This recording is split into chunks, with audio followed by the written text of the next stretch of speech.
The last video that I did, I talked about what to watch out for in order to tell that someone has a condescending behavior. What are the characteristics of someone who has a condescending behavior? That is what I talked about in my last video. And today I want to give you the reasons as to why these people are condescending. Why do they have this condescending behavior? Okay, so that's what I'm going to talk to you about. And I'll not waste any time. I'll go straight to the first point.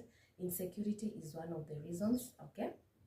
Because they are trying so hard to feel superior, and that makes them feel very nice when they just put anyone down. So when they put people down, it makes them feel so superior, and that is why they are happy in what they do, because putting people down is one thing that fulfills them and makes them feel superior, and that comes from what we call being insecure. They're just insecure, okay?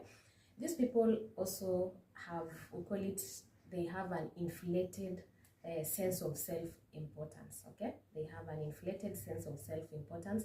They feel they are very important above everyone else, and at the same time they have this idea in their mind that no one can be above them, okay? So that inflated sense of self-importance is one of the reasons why they are very condescending.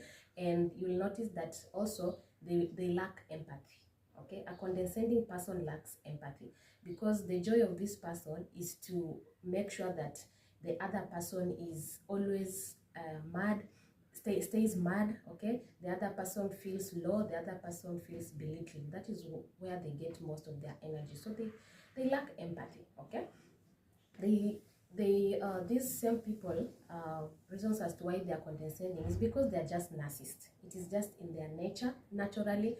It is just in their nature, and they are just narcissists, okay? They are just narcissistic people, and there's nothing you can do about it. So that is why they are very condescending, okay? And not to forget, they have low emotional intelligence, okay? And what do I mean by that?